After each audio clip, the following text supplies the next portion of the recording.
Please state your name, age, occupation, and how long you've been a member of the church. My name is Preston Anderson, and I'm 77 years old, and I've been a member ever since I was 12 years old.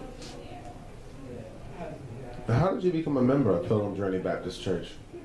Well, my family has been here for the years, and back in that time, you had to go to the Mona bench, and you joined the church from the Mona bench. If you believe in, in the Lord, that God had raised Christ from the dead, and he rose on the third day morning. So that's what we believe. And like I said, we had to go to the Mona bench. You just don't come out to church and say you want to join the church like they do now, What were the key values in your community and in your household growing up? What was most important to you? Well, the most important thing to me was that you respect your elders and your parents and things like that. And not only your parents, the people in the neighborhood. And if they see you doing anything wrong, anything like that, they could recommend you without going to your parents or anything like that. Like nowadays, if people see your children doing bad, and if you're not the parents, people get mad if you try to correct them. So that's the definitely the time when I came along and what it is now. Now, school for you, what was that like growing up? School? No, I love school because I played sports in school, so I love school.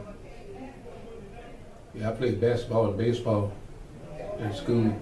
And the football, didn't play football, but I was one of the managers that carried equipment around. Where did you go to school? Virginia Randolph High School, Glen Allen, Virginia. Right, now, what do you remember about the Civil Rights Movement?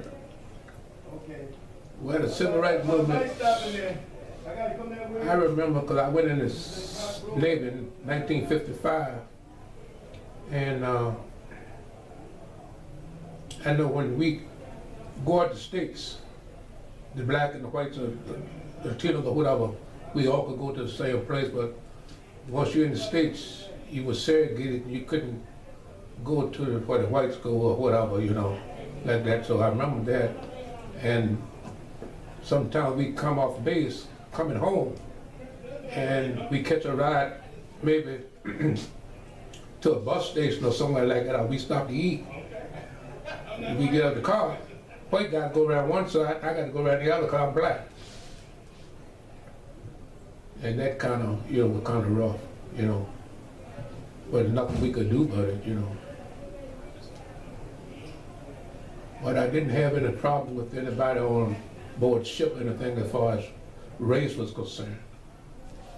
Because we were all as one, we was one fighting unit, for the American cause.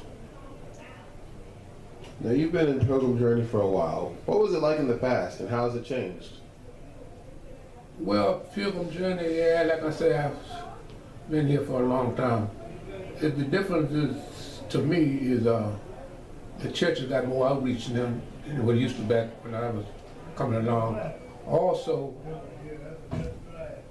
the kids, they was seen and not heard more or less back during that time. Like now you got kids, when they get tall enough to walk or speak, doing something in the church.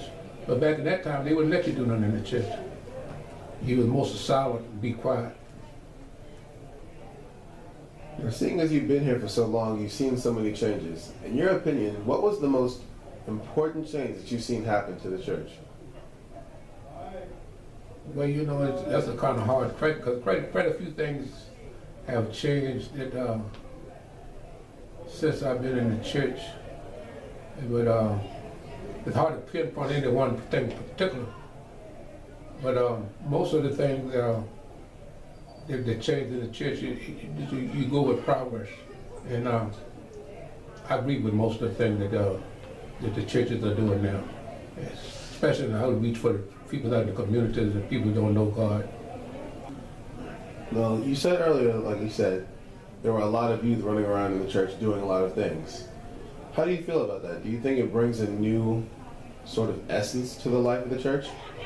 Well, you definitely, bringing more ideas and things like that, because these younger people now,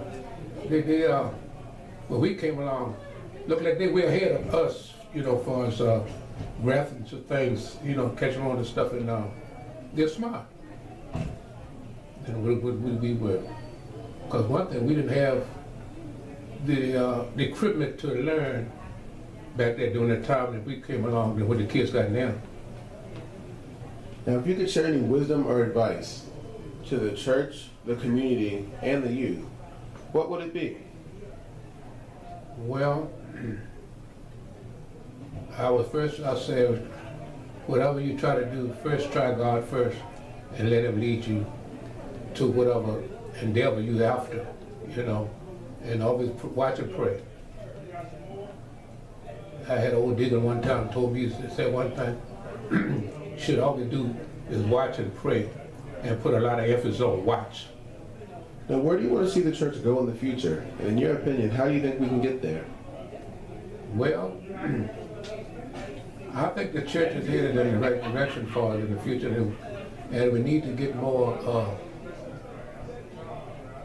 reparation thing for the kids in church, you know, rather than out in the community. To be in your church so that you can be close together, and the parents can be close and can and watch over the kids more closer than out at the playgrounds and stuff like that.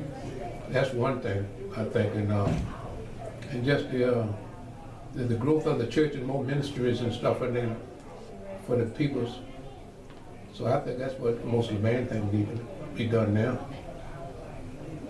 And lastly, Mr. Anderson, when you're gone, what would you like to be remembered for, or how would you like to be remembered? Well, I would like to be remembered